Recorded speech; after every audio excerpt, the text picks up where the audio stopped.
Mas isso é uma história longa, tem resposta longa, média e curta para isso. A curta é que eu fosse inserido numa sociedade porque eu era o recomeço de uma família. Uma família que tinha sofrido muito, tinha morrido quase todo mundo. Então, e ser judeu, num certo aspecto, era a causa dessa morte e dessa perseguição.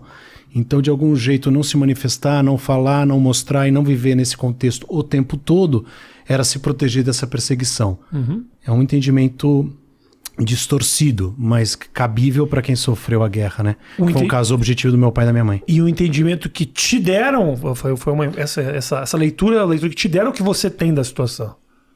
Entendi as duas coisas. Olhando para trás. As duas coisas. Eu fiz bar mitzvah porque meu avô me levou pelo braço, mas eu não sabia o que era. Eu não sabia o que era porque não se falava de judaísmo na minha casa, se falava da Polônia. Meu pai era polonês, minha mãe polonesa também. Resumidamente, a família do meu pai só sobrou de 11 irmãos, do meu avô sobraram só ele mais um, da minha avó também. Enfim, daí é uma história longa que eu acho que não cabe falar, quer dizer, se quiser eu falo. Pô, mas uma história tão boa, Dan. A história é linda. Mas então se você... Mas eu sou, resumidamente e objetivamente Não é boa porque envolve desgraça e morte, não é isso que eu como quis história dizer. boa, né? História é boa. Não, eu sou o filho mais velho de uma família que lutou muito para sobreviver, veio da Polônia para o Brasil para recomeçar. Resumidamente, a sinopse do filme é essa. Tá. Então eu sou colocado para recomeço. Eu sou colocado num colégio não judaico, sou bom aluno, não se fala de judaísmo em casa.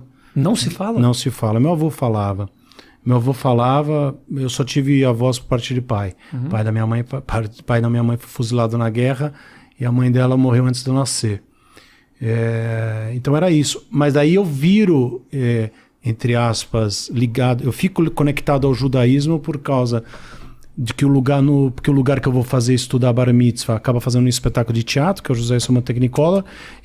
Tem 100 crianças lá, eu fico amigo de todo mundo, começo a descobrir e entender outras coisas.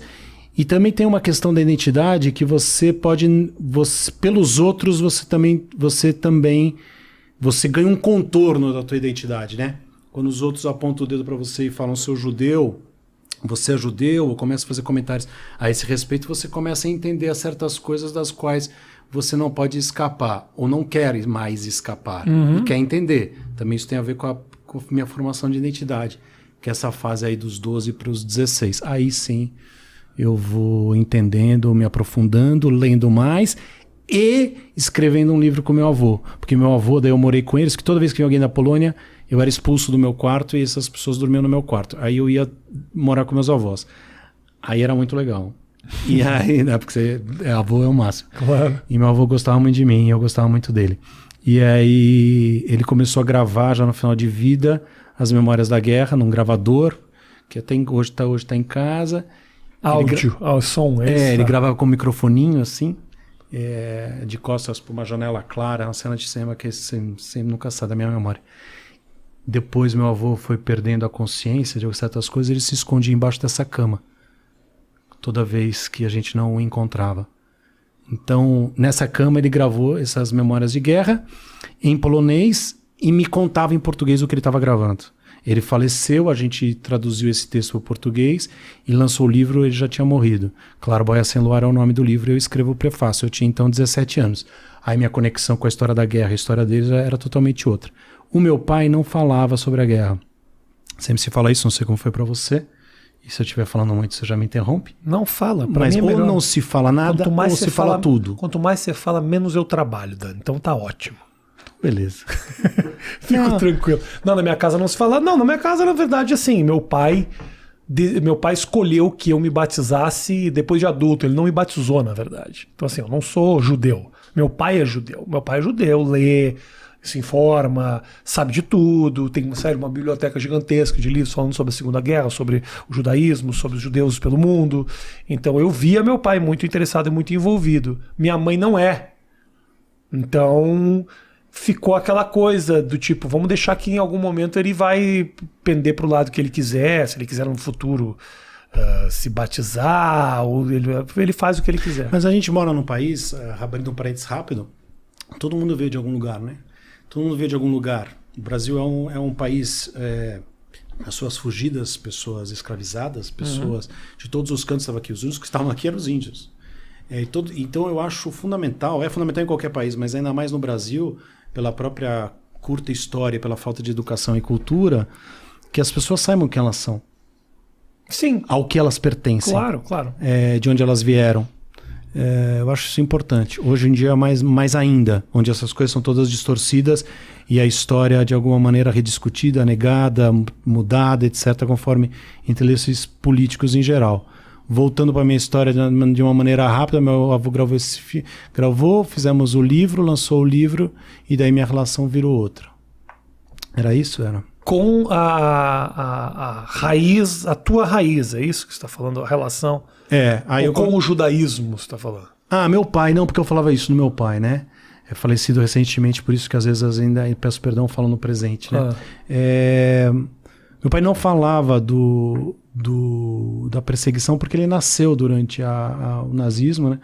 Ele nasceu em Cracóvia, na Polônia, e foi entregue para uma outra família para ser cuidado, enquanto a família do meu avô se escondeu no sótão de uma fábrica de carvão. Lá eles ficaram 3 anos. No meio dessa história, o meu pai estava morrendo de inanição.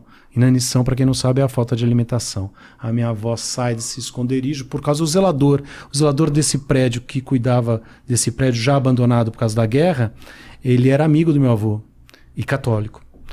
Católico polonês. Né? E ele fala, o seu filho está morrendo, minha avó vai lá ver, porque ela falava bem alemão, ela volta e tem uma votação nesse sótão para ver se traz ou não traz a criança. Meu avô sempre falava isso, ganhamos, mas não por unanimidade. Meu pai foi trazido num saco de estopa e diziam muito fraco e quase morrendo. Ali ele passou o restante da guerra. Ele era sufocado toda vez que chorava e isso trouxe sequelas para ele. Então meu pai teve sequelas durante a vida toda de ter brancos de memória ou de ação. Caralho. Que ele nunca soube direito e nunca soube se tratar sobre isso. Eu lembro quando eu estreiei uma vez uma peça, eu nunca contei essa história, mas ela me toca em especial. Acho que por isso que eu nunca falei também, né? Quando eu fiz uma peça com a Irene Ravache, chamada Meu Deus. A gente estreou o Teatro FAAP, lindo, lotado. A direção do Elias Andreato. E meu pai estava sentado ali com minha mãe, minha irmã, etc. E de repente a gente está no momento da peça, eu vejo um rebuliço no canto dele ali. Era ele que tinha apagado, no meio da estreia. Aí eu olhei, e essa coisa de palco, né? Você olha, você percebe, não sei se você é assim, eu percebo e olho quais são as cadeiras vazias, tudo que está acontecendo. E a minha cabeça girava, eu continuava falando como personagem, Deus, na ocasião, e meu pai tinha desmaiado ali, apagado por um instante. E de repente ele volta. Depois da peça a gente conversou e falei, e aí, o que você achou? Aí ele falou tudo e eu não falei nunca pra ele que eu tinha visto, e ele nunca tinha me falou que ele não viu parte da peça. Então, às vezes, pequenos segredos são gestos de amor.